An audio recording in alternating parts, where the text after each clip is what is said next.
santo és o teu nome, Senhor. Saúdo os irmãos com a graça e com a paz do Senhor. Os irmãos podem se assentar.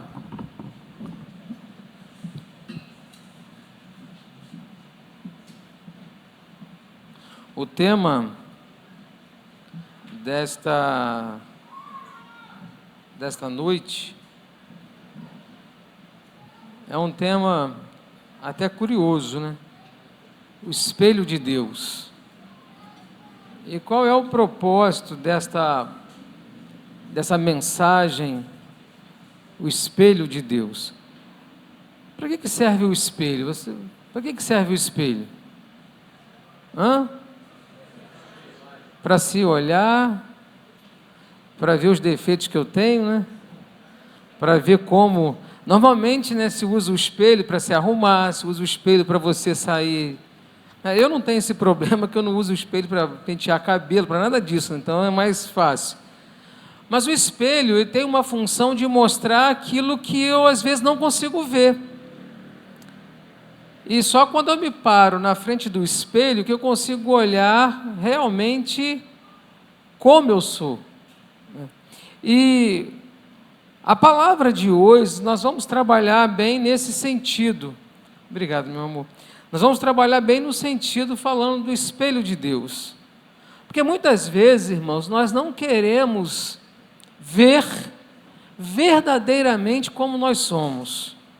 É muito ruim quando alguém chega para você e aponta um defeito que você tem. Quando você vê o defeito em você, existem duas possibilidades. Uma é você justificar aquele defeito e a outra é tentar arrumar.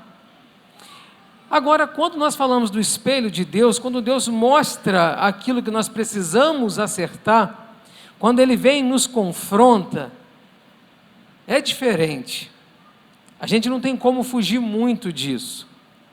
E nós vamos entender o que é o espelho de Deus hoje. Amém? Vamos abrir a palavra do Senhor em 2 Samuel, capítulo 12.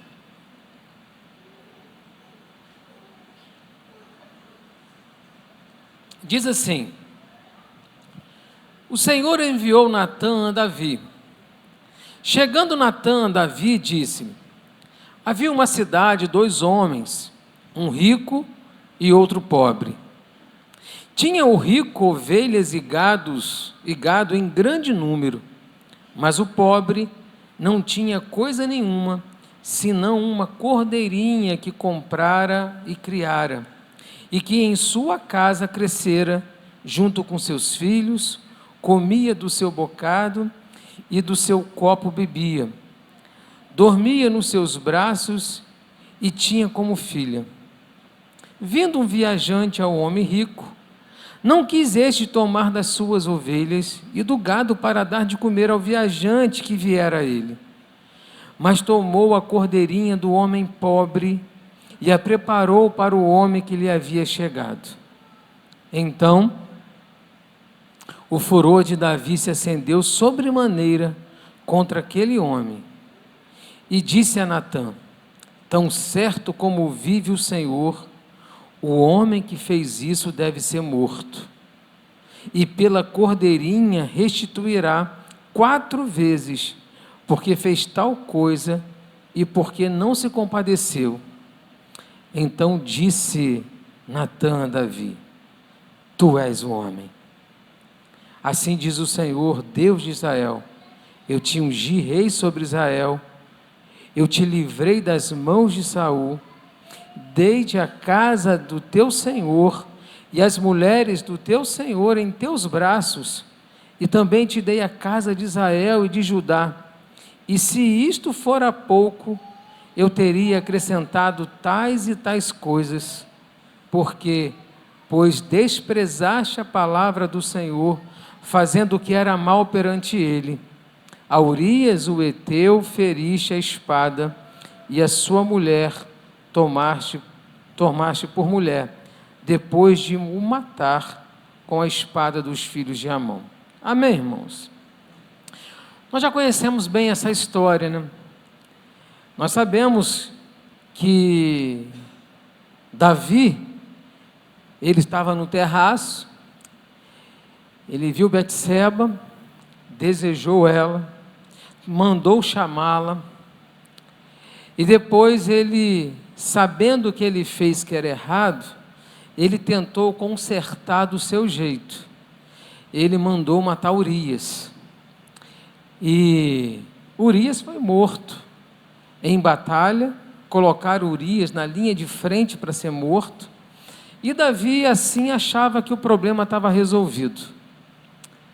E se passou, irmãos, quase um ano desse episódio, e Davi estava quietinho. Davi não falou para ninguém, Davi não contou para ninguém, estava tudo tranquilo. Davi estava achando que ele havia resolvido aquele problema, que ele havia passado aquele problema, até que de Deus nada se esconde, até que o profeta Natã vai a Davi. E o profeta Natã, os irmãos imaginam, né? Como que deveria ser para um profeta chegar diante do rei e falar para o rei que ele pecou, que ele errou? O rei poderia mandar matá-lo. Mas Natã chegou lá com uma história muito interessante, para que Davi não tivesse saída. E aqui a gente vê, irmãos, que Deus não dorme em situação alguma. E aí diz a palavra de Deus que Natã chega a Davi e fala com Davi de uma forma muito tranquila, uma história que Davi fala assim: quem é este homem? Esse homem tem que ser morto, né? Esse homem não pode fazer um negócio desse. E essa mensagem traz para nós um ensino tão profundo. E a primeira parte que eu quero falar aqui é que Davi, ele era um adorador a Deus, mas as suas mãos estavam sujas por aquele adultério. As suas mãos estavam sujas pelo sangue de Urias. E Davi tentou gerenciar o seu pecado de forma política e silenciosa.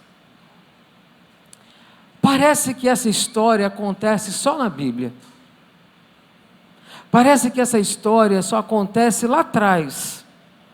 Mas hoje, quantos de nós estamos tentando gerenciar os nossos pecados de uma forma silenciosa, de uma forma política, achando que ninguém vai saber, ninguém vai descobrir, ninguém sabe. Já se passou tanto tempo daquilo, não tem problema nenhum. E isso mostra um cenário que João Calvino chama esse cenário de depravação total. É o cenário em que mostra realmente como o homem é pecador. Ele se acostuma com o pecado e ele tenta esconder o pecado. É como o homem é realmente, é prova de que o homem é pecador, é prova de que o homem está numa situação de pecado, e qualquer coisa o homem escorrega e peca de novo. Quem não cometeu nenhum pecado hoje, levanta a mão. Que bom que nós somos pecadores, nós reconhecemos que nós somos isso, né? Porque se eu levanto a minha mão aqui, eu acabei de pecar, irmãos, nós somos falhos. Talvez você não pecou em um ato, mas pecou em um pensamento. Talvez você pecou em algo que você falou. Talvez até em algo que você agiu. Mas, homens que somos, pecadores que somos, nós tentamos fazer o quê? Gerenciar o pecado. E foi o que Davi tentou fazer, né? E o pecado, o salário do pecado é a morte. Veja que Davi, quando ele foi ungido, né, por Samuel, Deus falou assim: achei Davi, o quê? Segundo o meu coração. Olha que palavra, hein? Davi era segundo o coração de Deus. Mas pastor, me explica uma coisa, porque aí me confunde. Se Davi era um homem segundo o coração de Deus, ele comete isso? Sim. Deus não sabia que isso ia acontecer? Sim ou não? Sabia. Deus sabia. Mas aí mostra, às vezes nós falamos muito, né? As pessoas debatem muito e defendem muito o livre-arbítrio do homem. Toda vez que o homem quer fazer alguma coisa do seu coração, vai conduzir para o pecado. Toda vez que ele inclina para o desejo do coração dele, ele inclina para o pecado, porque o coração do homem é enganoso. Davi se inclinou para o pecado. E aqui, irmãos, nós vemos que um homem segundo o coração de Deus adulterou. Eu confesso para os irmãos, às vezes nós olhamos para Davi e queremos idolatrar Davi como um homem espetacular. E Davi não era um homem espetacular. Davi adulterou. Davi foi um péssimo pai. Davi não soube controlar seus filhos. Davi não soube controlar sua família. Davi não, se a gente olhar, irmãos, Davi não merecia ser segundo o coração de Deus hora nenhuma. Não merecia. Mas sou eu que decido isso? É você que decide isso? É Deus. E Deus falou assim: achei Davi o homem segundo o meu coração. Ah, pastor, então eu posso fazer o que eu quero, pecar, porque... Não é isso que Deus está falando aqui não. E nós vamos ver o que é. Então, o silêncio do pecado, ele não traz paz, mas ele é uma sepultura caiada. Ele não vai te trazer paz, porque assim, quem tenta gerenciar o pecado, de vez em quando, né, o Espírito Santo fala assim: ei, ó, tu tem que se consertar disso, hein? Aí tu fala: meu Deus, como é que eu vou fazer isso, né? Como é que eu vou falar isso? Como é que eu vou pedir perdão? E aí, sabe como é que nós queremos gerenciar o pecado? A gente ora assim: Senhor, perdoa os meus pecados. E é assim que se confessa pecado? Não, porque pecado tem nome e sobrenome. Não há confissão de pecados sem dizer o que eu pequei. Davi adulterou. Qual era o perdão que ele tinha que receber ali? De adultério. Então, como ele tinha que pedir perdão? Pequei, errei, adulterei. E nós vemos aqui então, irmãos, como que Natã, ele usa uma estratégia. O profeta Natã chega diante de Davi e fala: Davi, tinha um homem rico e um homem pobre numa cidade. O homem rico, ele tinha muitíssimas ovelhas e gado, vacas, mas o pobre só tinha um cordeirinho. E aquele cordeirinho ele comprou pequenininho, ele comia com ele, bebia com ele, dormia com ele, cresceu junto com seus filhos. E isso estava dizendo para Davi: aquele homem que só tinha uma cordeirinha gerou um afeto tão importante com aquela cordeirinha. Mas veio um viajante na casa do homem rico. E o homem rico, ele falou: eu não vou pegar nenhuma das minhas ovelhas, eu não vou pegar nenhum do meu gado, que eu não quero gastar. Mas o vizinho pobre ali tem uma ovelhinha, tem um cordeirinho lá, vou pegar aquele cordeirinho, vou matar e vou servir ao viajante. Quando conta essa história para Davi, meu irmão, o rei se enfureceu. O rei falou: que homem fez isso? Como que ele pode fazer isso? Qual homem consciência que tem tudo vai pegar de quem não tem? A interpretação de Davi foi exatamente essa: não, esse homem merece a morte. Ó, quem estava sentenciando ali era quem? Era o rei. E sentenciando quem? A ele mesmo. Mas ele não sabia que a sentença ia vir para ele. E aí então, irmãos, olha o que é o pecado, né? Ontem foi pregado aqui no culto de mulheres sobre contentamento. Davi tinha tudo e ele tinha contentamento naquilo que ele tinha? Não, porque ele estava olhando a mulher do outro lá, ele falou: Betseba, hein? O Urias não está aí, manda vir aqui. Ele podia ficar quietinho. Deus falou que deu várias mulheres para ele, que ele tinha tudo no reino, mas ele olhou o quê? Olha lá, da casa do vizinho.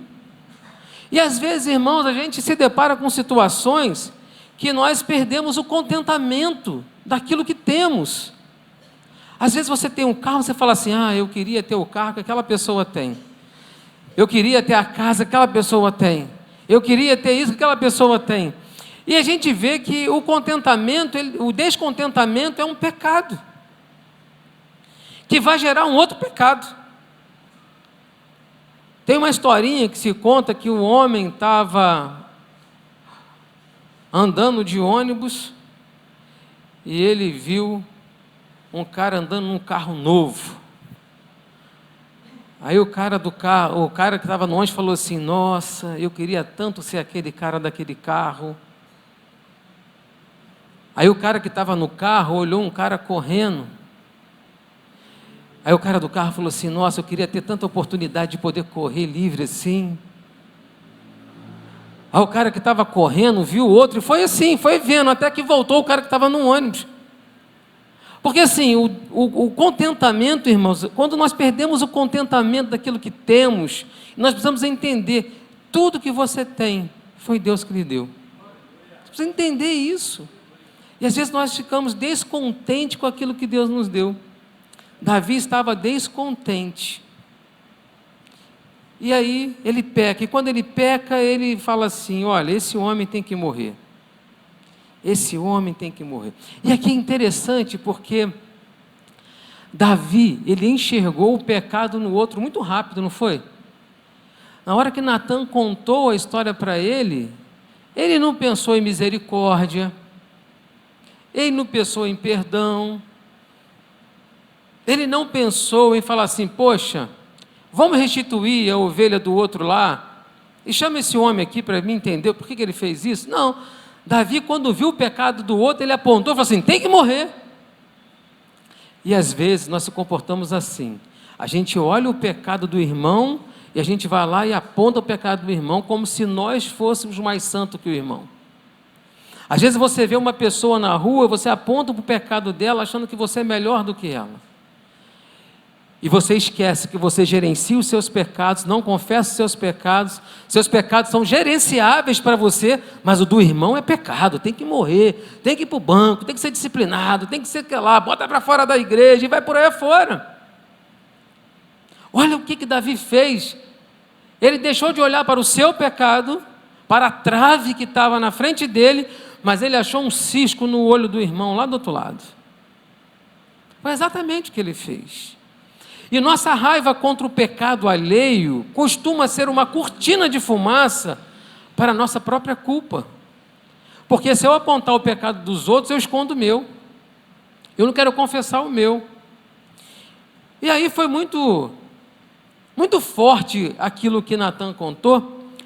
E quando Natan termina de contar, Davi decreta aquela sentença, esse homem tem que morrer, esse homem tem que pagar. Quando Davi falou aquilo, Natan deve estar assim, fala Davi, vai Davi, isso mesmo, tem que fazer mesmo, Aí quando acabou de falar, Natan devia estar balançando a cabeça para Davi, e Davi só confirmando, Aí Natan falou assim, Davi, tu és este homem. Aí eu espelho, aquele espelho na frente assim, tu és este homem. Eu gostaria, irmãos, eu fico imaginando a fisionomia de Davi, porque ele devia estar empolgado com a sentença, apontando o erro do outro. Quando Natan falou, tu és este homem, a afeição dele deve ter caído. Ele, puf, tu és este homem. Irmãos, só a palavra de Deus tem condição de nos confrontar e de mostrar como espelho como nós somos pecadores. Porque às vezes o irmão pode apontar o teu pecado, está nem aí para o irmão, mas quando a palavra vem, tu és este homem, não tem para onde tu fugir. Mostra o teu defeito, tu és este homem. Irmãos, a pregação não serve para entreter. A pregação não é para motivar a tua vida. Vamos motivar, essa semana vai ser uma bênção, essa semana tu vai prosperar. A pregação não é para isso. A pregação é um espelho de Deus para dizer, acerta a tua vida. Tu és este homem que gerencia o pecado. Tu és este homem que esconde do pecado. Tu és esse homem que escolheu o que você não tinha, tendo tudo que Deus te deu. Tu és este homem que não tem contentamento, tu és este homem, Davi. E rapaz, aí Davi, eu fico imaginando Davi. E Davi ali percebeu que o pecado não se esconde de Deus.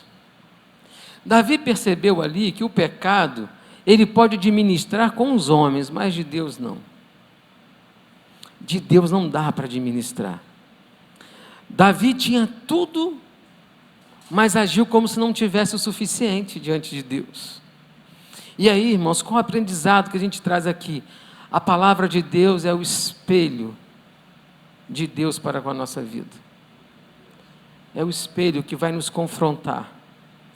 É o espelho que vai mostrar as imperfeições. É o espelho que vai mostrar as rugas. É o espelho que vai mostrar as nossas falhas. E a verdadeira pregação não é aquela que massageia o coração do homem, mas é aquela que é um espelho que mostra as nossas falhas. Uma vez mostrado a falha a Davi, Davi falou, agora, ele podia fazer, irmãos, negar. Porque veja só, quando nós falamos de confrontar o pecado, você pode negar que é em vão, você pode desmentir que é outro pecado. E aí olha que comparação, nós temos Saul. Lá em 1 Samuel 15, Saul também foi confrontado por Deus pelo seu pecado. E sabe o que Saul fez? Deu desculpas, culpou o povo. Ele se preocupou com a sua reputação, não se preocupou em se arrepender. Davi, quando ele foi confrontado por Natã, ele se despiu da sua majestade. Ele confessou o seu pecado. Ele diz, pequei contra o Senhor. Eu errei. Ele era rei. Ele falou, eu pequei contra o Senhor. E aí nós vamos ver essa tratativa de pecado, de arrependimento, no Salmo 51. O Salmo 51 vai relatar exatamente o que Davi confessa os seus pecados. Salmo 51 é o maior tratado de arrependimento da Bíblia. Davi ali está aos pés do Senhor e ele diz, eis que iniquidade fui formado e em pecado concebeu minha mãe. Davi entende aqui que o problema não foi apenas o ato, mas a condição dele de pecador. Davi entendeu aqui que se ele não tivesse o Espírito de Deus na vida dele, ele não seria capaz de ter intimidade de novo com Deus. E aí, no Salmo 51, ele continua, purifica-me como isopo, ficarei limpo, lava-me, ficarei mais branco que a neve. Ele vai aos pés de Jesus, ele vai aos pés de Deus ali, orar, ele fala, purifica-me, me limpa, Senhor, tem misericórdia de mim, é a oração dele. Irmãos, e a oração de arrependimento, ela é fácil? Não, mas é necessário. Oração de arrependimento não é fácil, mas é necessário. Você chegar e falar, Senhor, eu pequei. Até parece, irmãos, que ela é tão difícil para nós, mas até parece que Deus não sabe. Você fala assim, eu vou confessar meu pecado. Não, Deus já sabe que tu pecou. Deus já sabe que tu está errando. Deus já sabe que tu está gerenciando o pecado. É só confessar. Dói. Às vezes dói. Mas é necessário. Davi aqui então ele fala, purifica. E Davi lá em Salmo 51, no verso 12, ele vai dizer algo muito profundo. Restitui-me, Senhor. Restitui-me a alegria da tua salvação. E me sustenta com o espírito voluntário. O que Davi está pedindo aqui é, Senhor, esse tempo todo que eu estou gerenciando o meu pecado, eu estou sem a alegria da salvação. Eu estou sem esse ânimo, eu estou sem. Eu estou sem ânimo, Senhor, restitui-me a alegria da tua salvação. Me sustém com o espírito voluntário. E aí, irmãos, nós precisamos entender que Davi não foi chamado o homem segundo o coração de Deus, porque nunca pecou.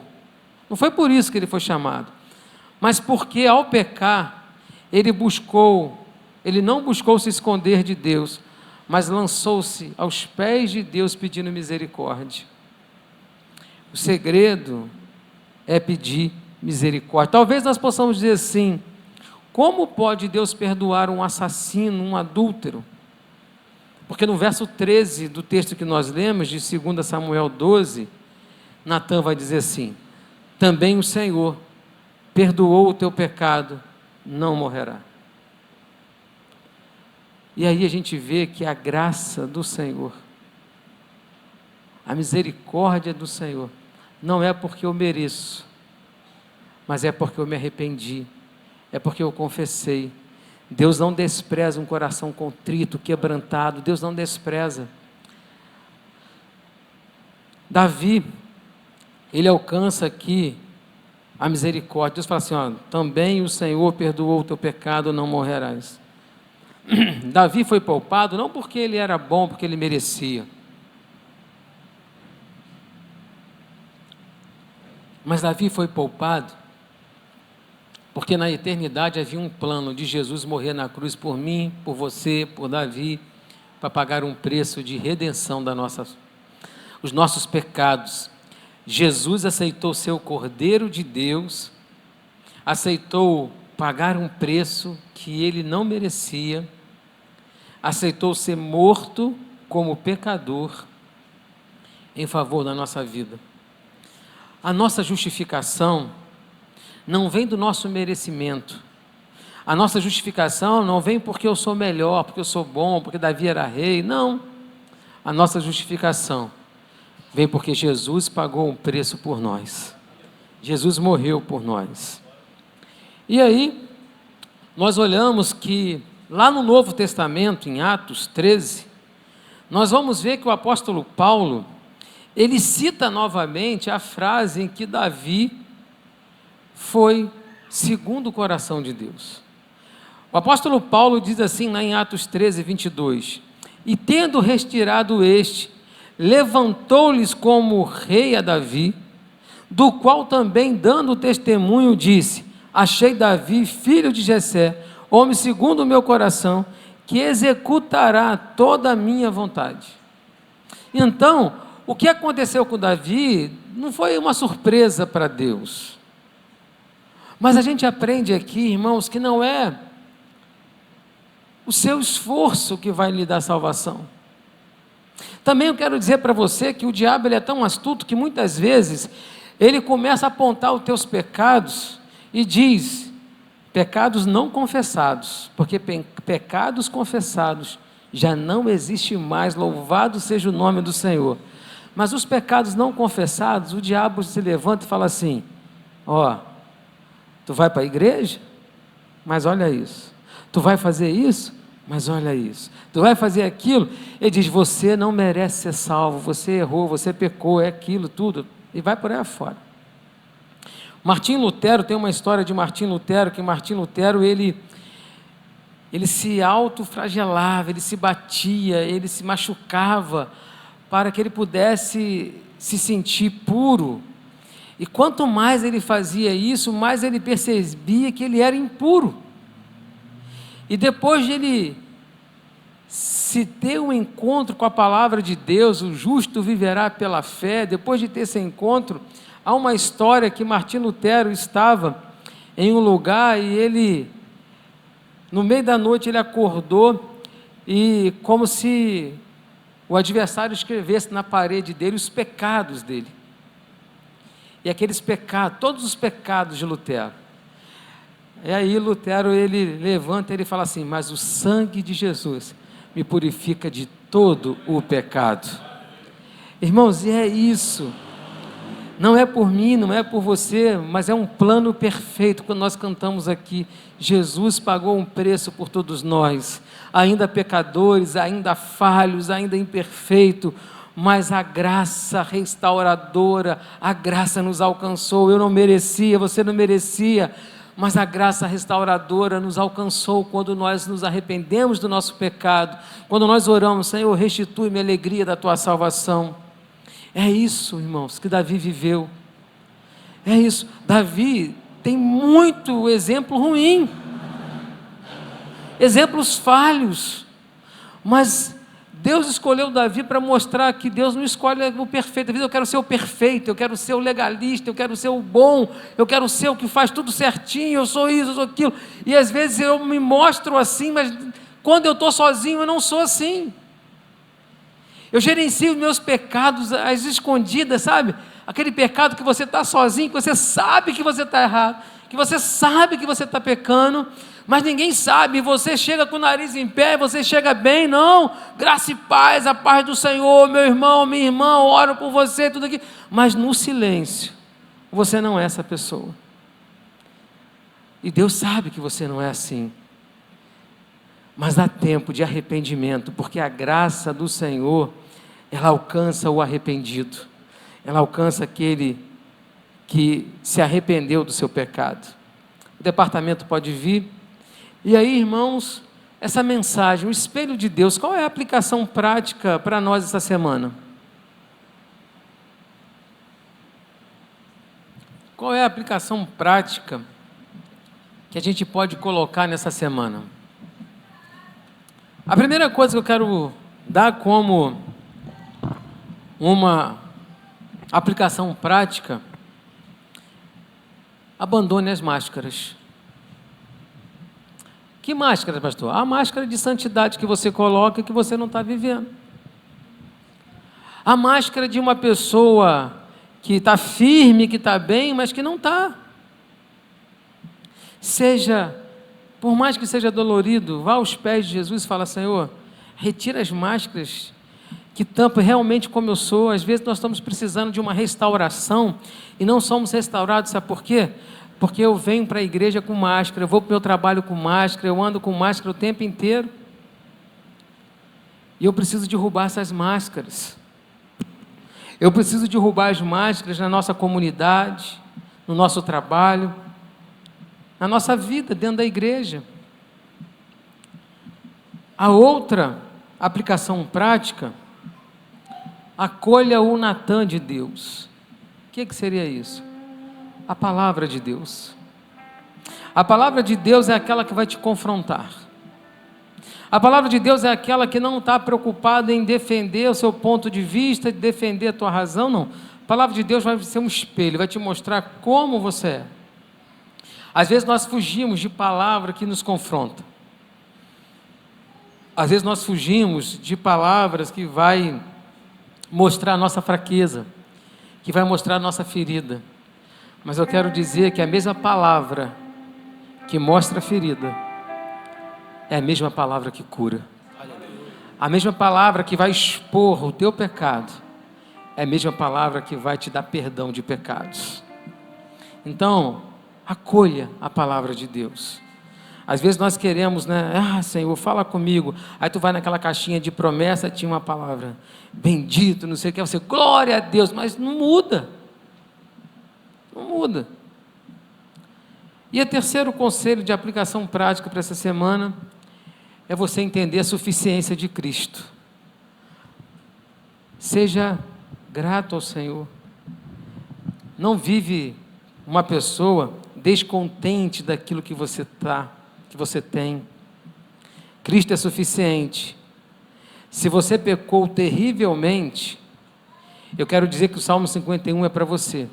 Não existe pecado tão grande que Deus não possa perdoar. Não existe.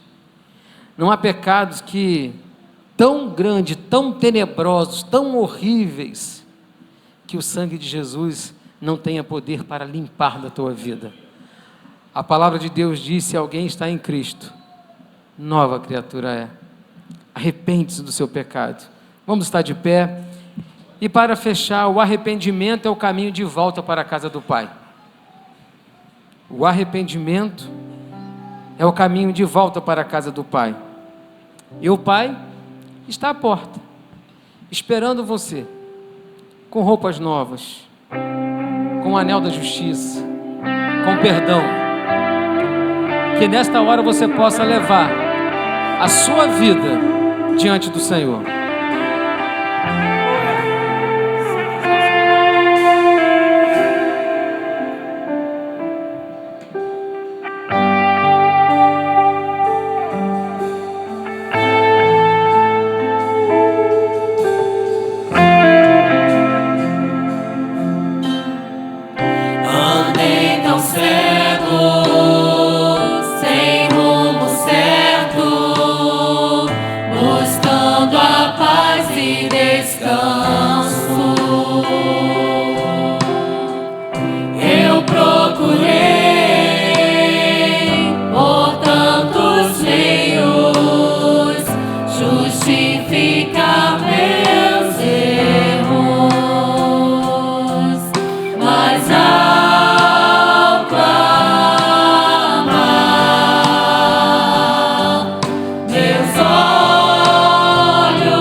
Merecedor, você não é merecedor, mas a graça nos alcançou.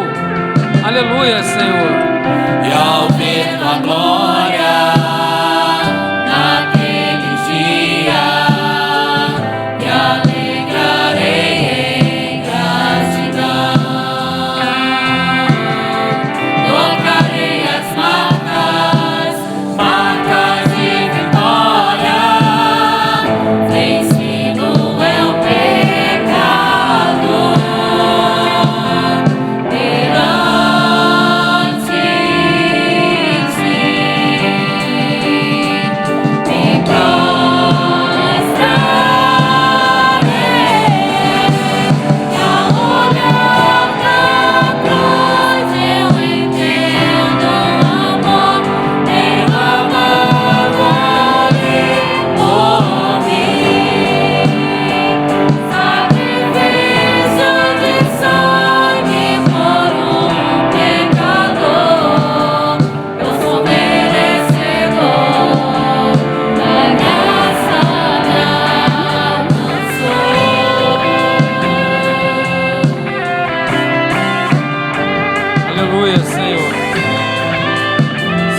o teu nome, Senhor. E ao olhar pra cruz eu entendo o amor derramado ali por mim. Sacrifício de sangue por um pecador, não sou merecedor.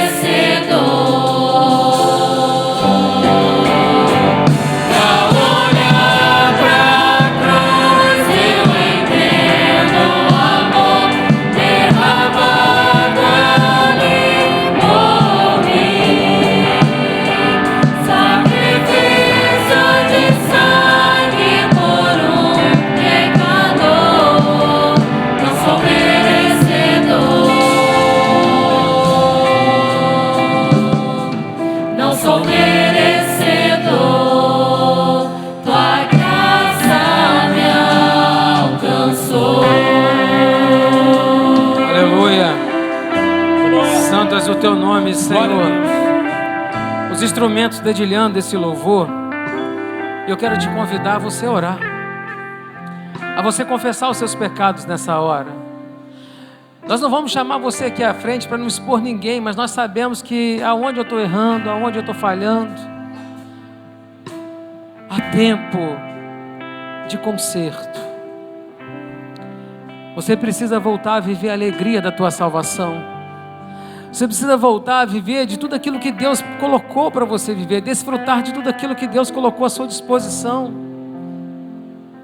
Às vezes você está vivendo cabisbaixo, você está vivendo tentando gerenciar o pecado na sua vida, e você tem a oportunidade de viver a graça de Deus. Coloque a sua vida diante do Senhor.